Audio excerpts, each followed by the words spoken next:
Meus irmãos, nós vamos falar hoje sobre confiar em Deus em tempos de pressão. Estamos entrando hoje no capítulo 12 do Evangelho de Lucas. Então a primeira coisa que faremos é ler o texto de Lucas, capítulo 12, dos versos 1 a 12. Estará projetado aqui para você, mas caso você prefira acompanhar aí na sua Bíblia, fique à vontade. Lucas 12, do 1 ao 12, assim diz a leitura da palavra do Senhor. Visto que milhares de pessoas se aglomeraram a ponto de se atropelarem umas às outras, Jesus começou a dizer, antes de tudo, aos seus discípulos: cuidado com o fermento dos fariseus, que é a hipocrisia. Não há nada encoberto que não venha a ser revelado, nem oculto que não venha a ser conhecido, porque tudo o que vocês disserem às escuras será ouvido em plena luz, e o que disseram ao pé do ouvido no interior da casa será proclamado dos telhados. Digo a vocês, meus amigos, não temam os que matam o corpo e depois disso nada mais podem fazer. Eu, porém, vou mostrar a quem vocês devem temer. Temam aquele que depois de matar tem o poder para lançar no inferno. Sim, digo que a esse vocês devem temer. Não se vendem 5 pardais por 2 moedinhas? Entretanto, Deus não se esquece de nenhum deles. Até os cabelos da cabeça de vocês estão todos contados. Não temam, vocês valem bem mais do que muitos pardais. Digo mais a vocês: todo aquele que me confessar diante dos outros, também o Filho do Homem o confessará diante dos anjos de Deus. Mas o que me negar diante das pessoas, será negado diante dos anjos do céu, de Deus. Todo aquele que disser uma palavra contra o Filho do Homem, isso lhe será perdoado. Mas, para o que blasfemar contra o Espírito Santo, não haverá perdão. Quando levarem vocês às sinagogas ou à presença de governadores e autoridades, não se preocupem quanto à maneira como irão responder, nem quanto às coisas que tiverem de falar, porque o Espírito Santo lhes ensinará naquela mesma hora as coisas que vocês devem dizer. Até aqui, meus queridos, a leitura da palavra do Senhor. A cena que abre esse capítulo 12 de Lucas é de uma intensidade tanto física quanto espiritual muito grande, uma intensidade avassaladora, porque o texto nos diz já no início que milhares de pessoas se aglomeraram, e se aglomeraram ao ponto de atropelarem umas às outras, criando naquele local um ambiente de caos externo, o que refletia na verdade a pressão crescente do ministério de Jesus.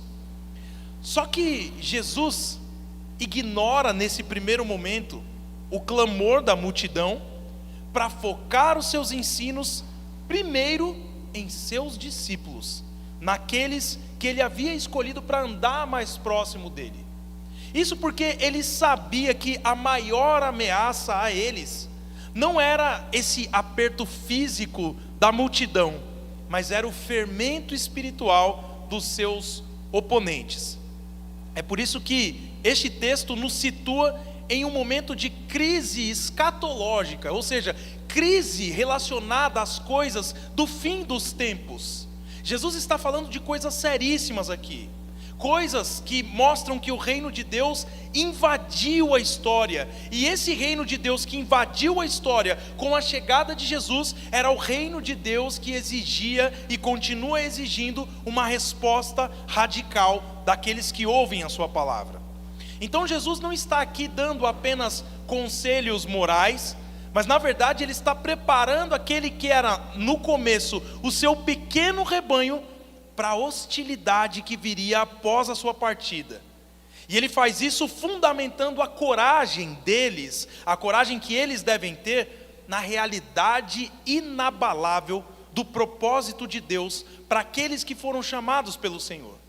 O contexto é um contexto de transição, em que o ministério na Galileia se encerra, E ao mesmo tempo a sombra da cruz em Jerusalém começa a se tornar mais nítida, enquanto Jesus caminha da Galileia rumo a Jerusalém. Por isso, meus irmãos, este sermão vai nos convidar para além das aparências e dos perigos temporais, daquilo que nós podemos ver. Esse sermão vai nos desafiar a reconhecer que nossa vida, o nosso valor, as nossas palavras no momento de pressão, no momento de provação, dependem inteiramente da soberania do Pai e da iluminação do Espírito Santo. Esse sermão é um chamado para trocar o medo dos seres humanos, medo das pessoas, o que a gente chama de temor a homens, por um temor reverente ao nosso Deus, que deve ser a única base para a nossa integridade, uma integridade que vai sobreviver à apuração do julgamento final, daquilo que eu disse de coisas escatológicas. Então, como eu já falei, o tema do nosso sermão é confiando em Deus em tempos de pressão.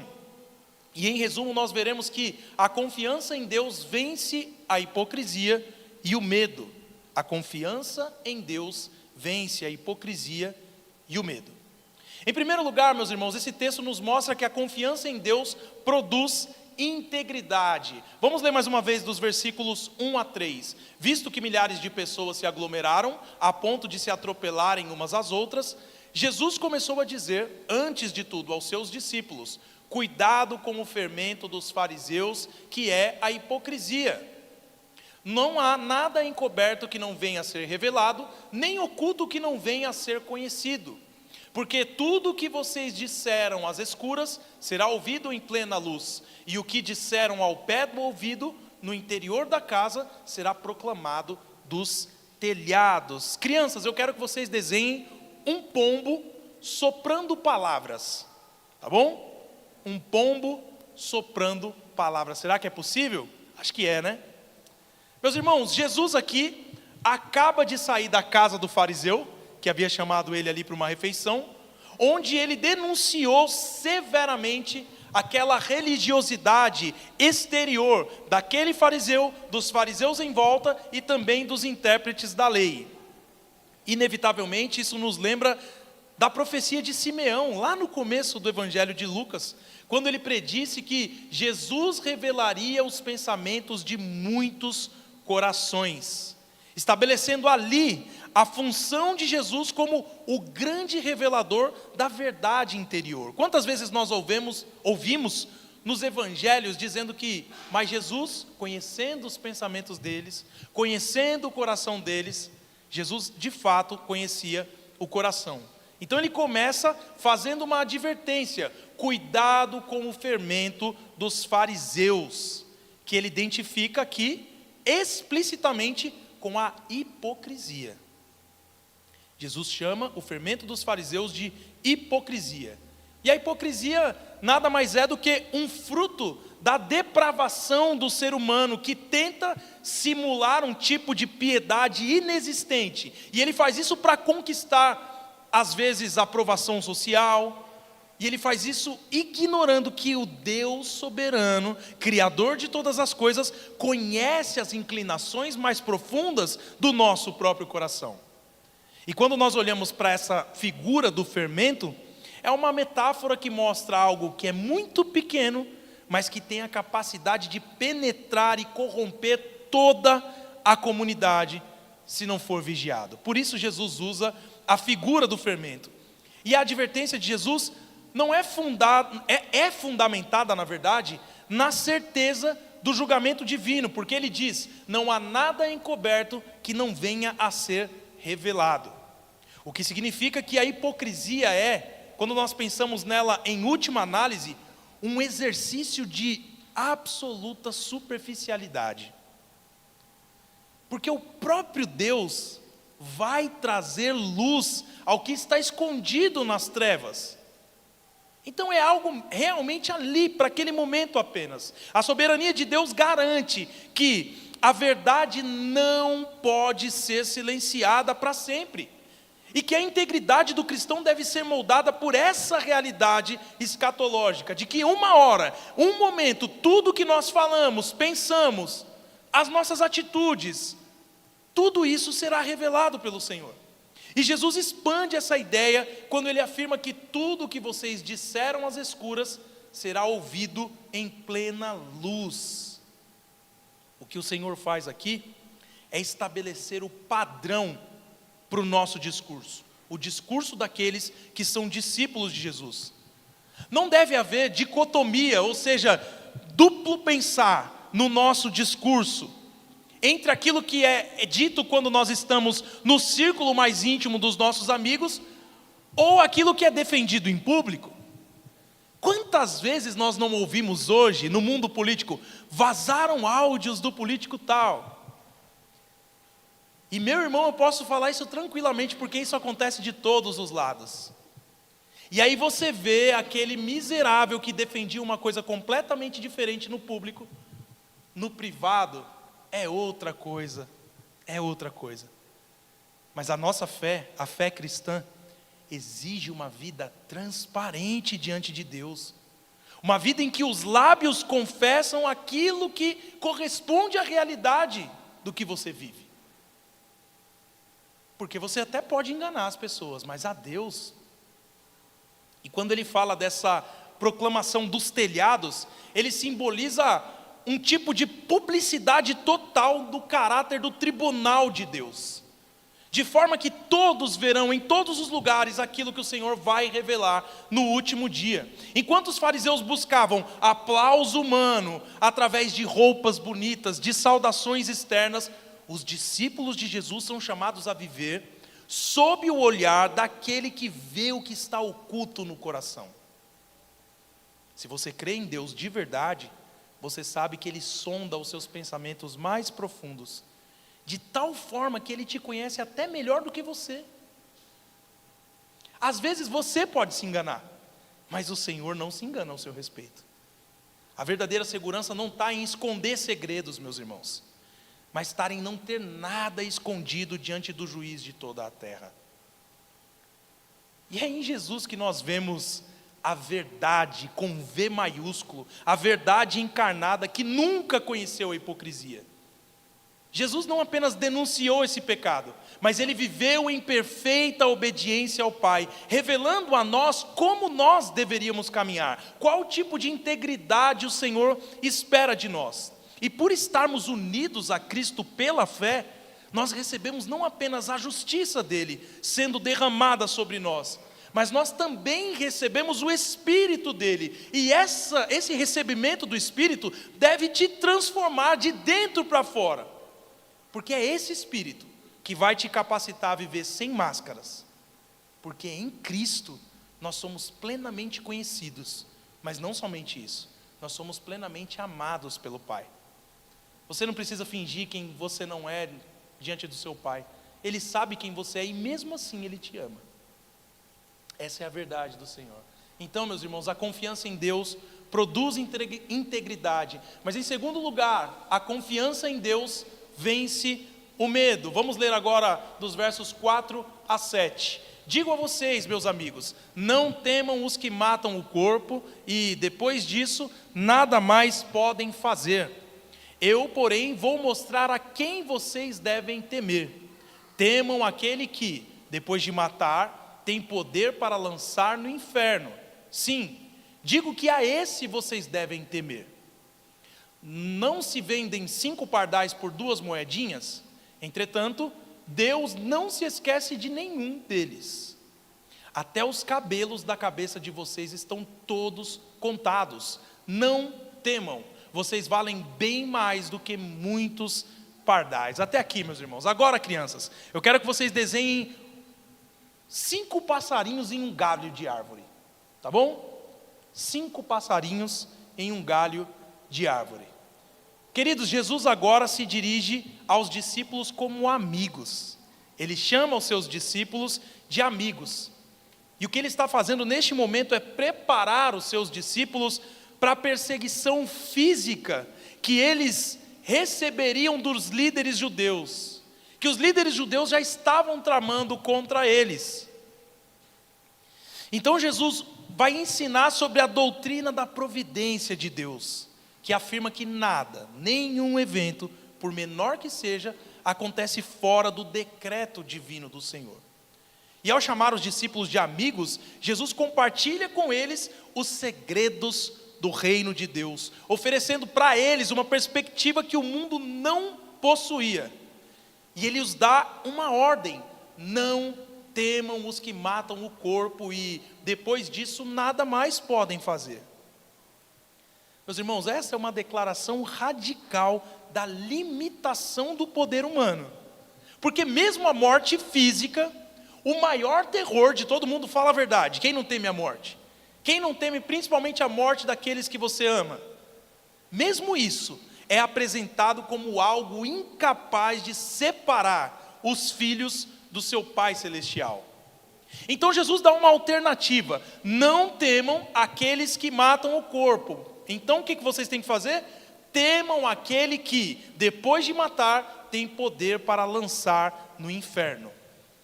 Algumas pessoas erroneamente olham para esse texto e pensam que Jesus está falando do diabo. Temam aquele que depois de matar pode mandar para o inferno. Meus irmãos, o diabo não manda ninguém para o inferno.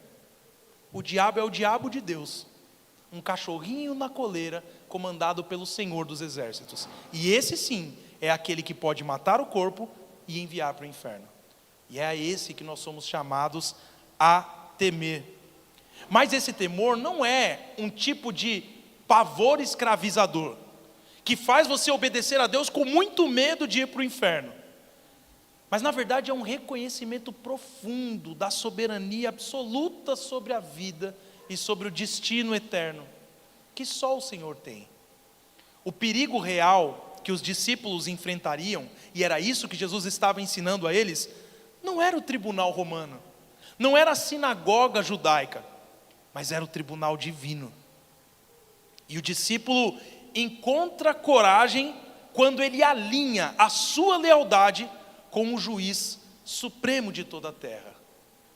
Mas Jesus equilibra isso, esse temor solene, com uma ternura que só um pai pode ter, quando ele usa esse exemplo dos pardais. Se 5 passarinhos, vendidos por um preço pequeno, irrisório no mercado, não são esquecidos por Deus, como o Senhor poderia esquecer os seus próprios filhos? Esquecer a dor de nós que somos os seus discípulos? Esquecer das nossas angústias, das nossas ansiedades? Quando nós nos lembramos disso, meus irmãos, isso não deve nos fazer ter medo do juízo do Senhor. Isso deve nos lembrar que, ao mesmo tempo que o Senhor é o Todo-Poderoso, o Santo, Santo, Santo, grandioso, infalível, justo, Ele é sensível à sua dor mais profunda. Mesmo aquilo que outras pessoas olham e pensam, isso é frescura, é besteira, Deus te ouve, Ele vê a sua dor, Ele vem ao seu encontro, e ainda promete enxugar do seu rosto toda a lágrima no tempo do fim. Por isso você não deve temer o telão de Deus passando os seus pecados. Pelo contrário, você deve louvar ao Senhor, que vai cuidar de você muito mais do que Ele cuida dos próprios pássaros que fazem parte da criação dele. E aí essa contagem dos cabelos aqui da cabeça não é algo que garante uma imunidade ao sofrimento. Na verdade, garante que o sofrimento não é um acidente fora do propósito de Deus. Deus sabe até os cabelos da sua cabeça. Você acha que as coisas que aconteceram na sua casa foi alguma coisa que Deus perdeu o controle e quando Ele viu, eita, queimou. Deixei no fogo, olhei o Instagram e queimou. O Senhor sabe de todas as coisas. Ele conhece as suas provações. E Ele conhece de forma detalhada, mais detalhada do que você mesmo conhece. Por isso, o valor do discípulo é fundamentado não no que ele tem ou no seu status social, mas é fundamentado no amor de um pai que cuida daqueles que são seus. E é por isso que não precisamos ser hipócritas, não precisamos vestir máscaras, não precisamos querer agradar as pessoas, porque aquele que deve ser agradado por nós, já se agrada de nós por aquilo que o próprio Filho fez por nós na cruz do Calvário. Por isso, meus irmãos, A confiança em Deus produz integridade, a confiança em Deus vence o medo, mas em terceiro lugar, a confiança em Deus sustenta nossa confissão. Dos versos 8 a 10 diz: digo mais a vocês, todo aquele que me confessar diante dos outros, também o Filho do Homem o confessará diante dos anjos de Deus. Mas o que me negar diante das pessoas, será negado diante dos anjos de Deus. Todo aquele que disser uma palavra contra o Filho do Homem, isso lhe será perdoado. Mas para o que blasfemar contra o Espírito Santo, não haverá perdão. Até aqui esse trecho, meus irmãos. Crianças, agora eu quero que vocês desenhem uma pessoa falando de Jesus para uma grande multidão, tá bom? Uma pessoa falando de Jesus para outras pessoas. Aqui, meus irmãos, nós vemos a crescente rejeição de Jesus, que caminha decididamente para Jerusalém, onde ele será publicamente negado, condenado e crucificado. Mas os discípulos também enfrentarão a tentação de negar o Mestre diante da oposição e do sofrimento que eles vão passar em breve. Jesus sabe disso. Então o Senhor Jesus se identifica como o Filho do Homem, lá de Daniel capítulo 7, que é uma figura gloriosa que recebe o domínio eterno e que comparece no tribunal celestial. Mas não somente comparece com uma autoridade para julgar e para trazer para si, para reivindicar a posse do povo, que é o povo de Deus. Por isso, a confissão ou a negação de Cristo nesta vida que nós vivemos hoje, terá consequências decisivas naquele que é o julgamento final. Então Jesus estabelece uma conexão direta entre o testemunho público que as pessoas devem ter quanto a Ele na terra e a reivindicação do direito no céu, quando Ele diz: todo aquele que me confessar diante dos outros, também o Filho do Homem o confessará diante dos anjos de Deus. E o que é confessar a Cristo? Não é meramente uma declaração verbal, é um compromisso da sua vida inteira, reconhecendo a soberania do Senhor em todas as esferas, porque o tribunal celestial vai refletir a lealdade demonstrada aqui, no tribunal humano. Nada do que será feito aqui será esquecido, meus irmãos. Mas em contraste, a negação de Jesus diante dos homens vai trazer a terrível consequência de ser negado perante a corte celestial. E essa deve ser uma imagem assustadora para nós. O que ressalta a importância da perseverança dos santos, a perseverança daqueles que são do Senhor. Aqueles que foram verdadeiramente regenerados, tiveram a sua vontade mudada, tiveram seus olhos abertos para o Senhor, são chamados a sustentar a sua confissão, mesmo sob ameaça. Não é isso que nós vemos na África, no Oriente Médio e em tantos outros lugares, onde falar sobre Jesus gera retaliações, perdas financeiras, às vezes a própria morte. Negar a Cristo é alinhar-se com o sistema de valores desse mundo que nós vivemos. E esse sistema de valores é algo que Jesus veio revolucionar. Ele veio virar de cabeça para baixo. Ele colocou tudo isso abaixo para começar um novo sistema. Então Jesus introduz a difícil distinção aqui entre falar contra o Filho do Homem e blasfemar contra o Espírito Santo. Talvez você já tenha se perguntado: será que eu já blasfemei contra o Espírito Santo? E agora? Porque a Bíblia diz o quê? Que não há perdão para aquele que blasfema contra o Espírito Santo.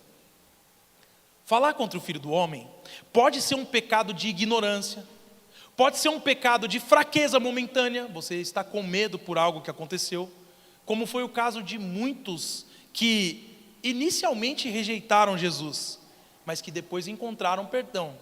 E talvez você esteja lembrando agora de Pedro, que foi quem passou por isso. O perdão ainda está disponível para aqueles que, como os fariseus do contexto da passagem, estão em dúvida ou até mesmo em oposição, desde que não fechem a porta da revelação.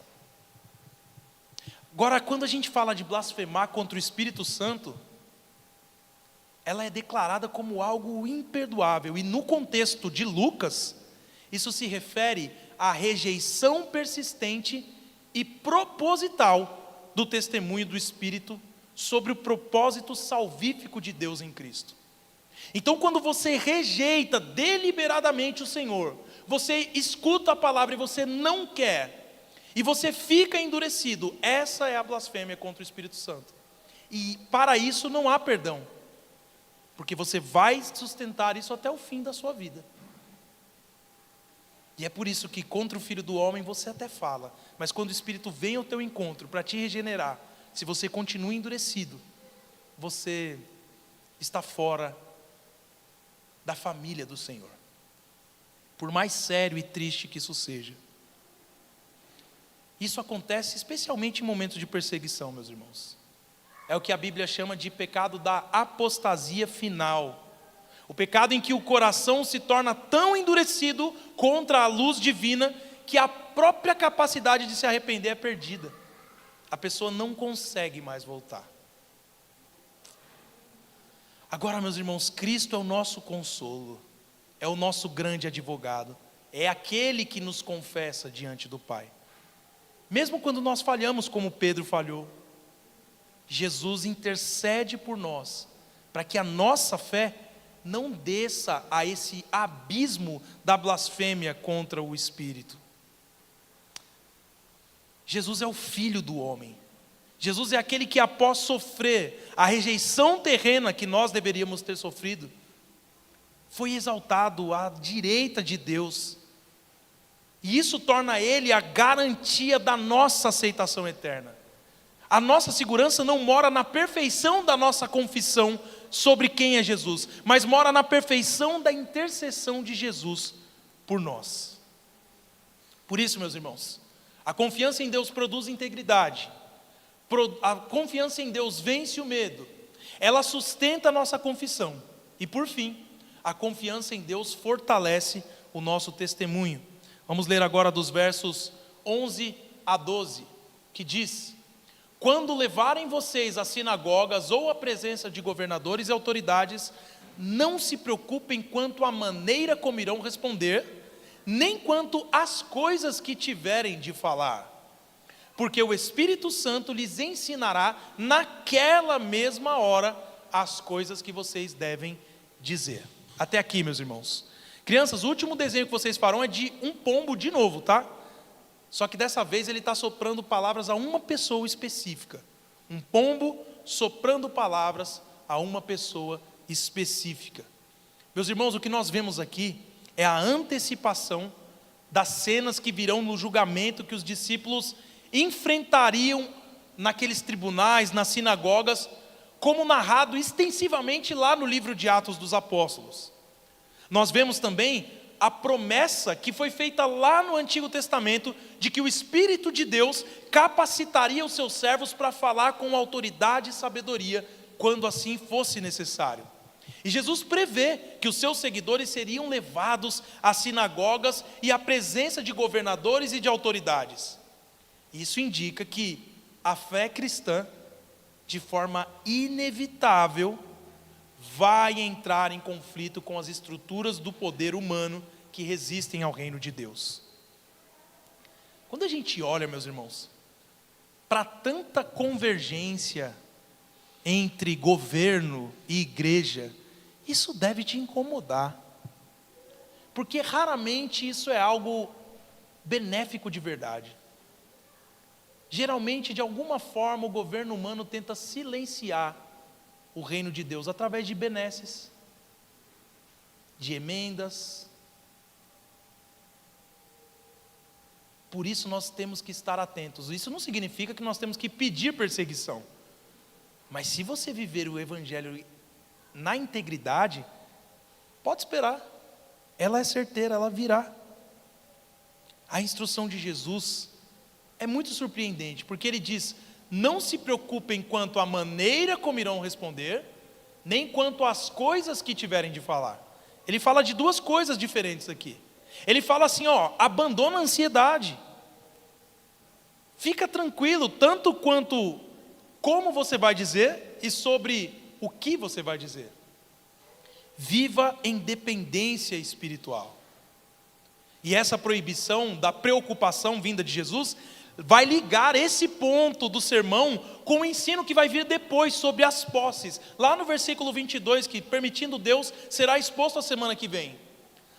Nesse versículo 22, Jesus liga a ansiedade, ele mostra que a ansiedade é vista como uma falta de fé na providência do Pai. Então, em vez de preparar defesas oratórias complexas, deixa eu pensar como é que eu vou dizer. O discípulo deve confiar que Deus vai fornecer o que for necessário no momento exato. O foco da nossa vida não deve ser na nossa autopreservação. Mas será que se eu falar isso aqui eu vou ser preso? Será que eu vou ser processado? Será que eu vou ser perseguido no serviço? O foco do discípulo de Jesus deve ser na fidelidade à mensagem do reino. Doa quem doer. Inclusive se essa pessoa que for sofrer, seja você mesmo. A promessa é clara. O Espírito Santo lhes ensinará naquela mesma hora as coisas que vocês devem dizer. O Espírito Santo é tratado aqui como o agente que aplica a redenção. E mais do que isso, que capacita a igreja do Senhor para a missão que ela tem por fazer. Por isso, às vezes você pode pensar, esse negócio de missão é para gente, sei lá, gente estudada, gente que fez teologia. Meu irmão, você só precisa se dispor. Se disponha e você vai ver como Deus usa, assim como Ele usou aqueles pescadores iletrados. Ele usará você e a mim. O Espírito, de forma alguma, substitui o estudo prévio da palavra de Deus. Não pense que é isso que o texto está dizendo. Mas o que o Espírito faz é assegurar que no momento de crise, a sabedoria divina vai superar a inteligência humana. E esse mesmo ensino, naquela mesma hora, é exemplificado também no livro de Atos, onde homens iletrados, assim como eu disse, falam com uma sabedoria que os seus opositores não conseguem contradizer. Não é porque eles estudaram muito, porque eles fizeram aula de debate, ou porque eles foram para o teatro para ficarem mais desenrolados no seu falar, não é nada disso. É porque o Espírito Santo transforma o banco de réus em um púlpito para a proclamação do Evangelho. Por isso, meus irmãos, a perseguição, longe de silenciar a igreja, torna-se o meio pelo qual o testemunho de Cristo alcança as altas esferas da autoridade. Sempre foi assim e continua assim nos dias de hoje. E é por isso que a igreja avança. E podem nos matar que virão outros e outros, porque o reino não é nosso, o reino é de Jesus. E ele vai avançar até que o Senhor volte, com toda a certeza. Pense em alguém que precisa fazer uma apresentação importante no trabalho, ou apresentar um trabalho na escola, e aí na hora que chega lá, todo mundo já passou por isso, pelo menos na escola alguma vez, que sobe para falar, surge aquele medo do que as pessoas vão pensar. O que vão pensar de mim aqui? E a tentação também de esconder a verdade, ou se não, pelo menos fingir ser algo que não é, ser mais inteligente, falar palavras bonitas. Mas aí pouco antes essa pessoa recebe uma mensagem do pai, do próprio pai, dizendo: não tenha medo, eu estou com você, fale a verdade e eu vou cuidar de você. Com essa certeza, meus irmãos, essa pessoa que estava amedrontada encontra coragem para falar com sinceridade. E assim é a vida cristã. O mundo pode te pressionar, pode fazer com que você queira usar máscaras, negar a sua fé. Só que o nosso Pai Celestial conhece cada detalhe da nossa vida. Ele cuida de nós e pelo Espírito Santo, que Ele mesmo envia a nós, Ele nos dá as palavras certas para o momento certo. E é por isso que nós podemos viver com integridade e confessar a Cristo sem medo. Nós não precisamos pensar que somos hoje ultrapassados porque nós cremos em uma família tradicional, porque nós cremos em um casamento monogâmico entre um homem e uma mulher. Nós apenas somos cristãos e estamos seguindo aquilo que está escrito na Escritura. Nós não somos preconceituosos por isso. Nós não somos machistas por tratar as mulheres com todo o respeito que a Bíblia manda que elas sejam tratadas. Não caia nessas conversas fiadas. Não caia. A palavra de Deus não precisa ser atualizada. Ela é atual até o fim dos tempos, meus irmãos. Crianças, olhem para mim aqui. Vocês já ficaram com medo de contar a verdade para o papai e para a mamãe?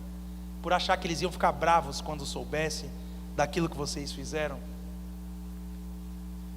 O que Jesus te ensina, criança, através desse texto, é que Deus vê tudo, tudo.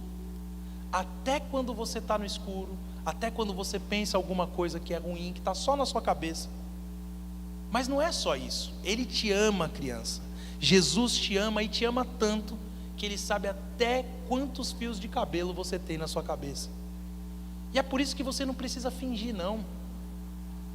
Você não precisa querer ser legal com as pessoas para elas estarem perto de você. Você precisa ser legal com as pessoas para elas verem em você um testemunho de Jesus Cristo. Você não precisa parecer a criança boazinha só por fora. O que você precisa é pedir para o Espírito Santo morar em você, para te ajudar a ser amiga de Cristo de verdade, para amar a Jesus Cristo de verdade. Por isso, tenha coragem de ser sempre sincero, inclusive quando você sabe que o seu pai e sua mãe vão brigar com você por algo que você fez, porque eles vão fazer isso porque eles querem o melhor para você. Eles vão te corrigir para que você seja uma criança melhor. Não se esqueça disso. Deus vê todas as coisas. Então, meus irmãos, eu quero concluir convidando os irmãos, em primeiro lugar, a rejeitar a hipocrisia. Isso pode parecer forte. Ô pastor, saí da minha casa nesse domingo frio de manhã para vir aqui e ouvir você me chamar de hipócrita?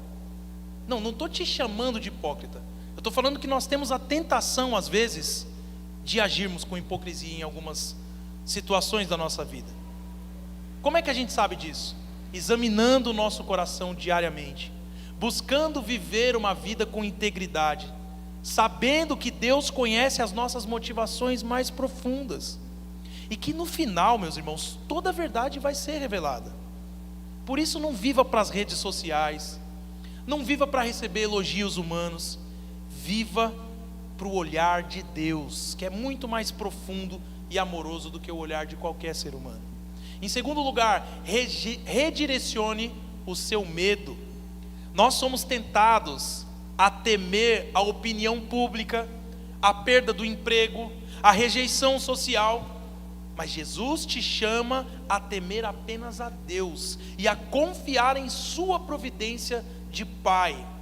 Por isso, você precisa se lembrar dos pardais, se lembrar dos cabelos da sua cabeça, e se lembrar que se Deus cuida do que é pequeno e passageiro, Ele certamente vai sustentar você em meio às maiores crises da sua vida. Por fim, meus irmãos, tenham coragem para testemunhar sobre Jesus. Não somos chamados a uma fé privada.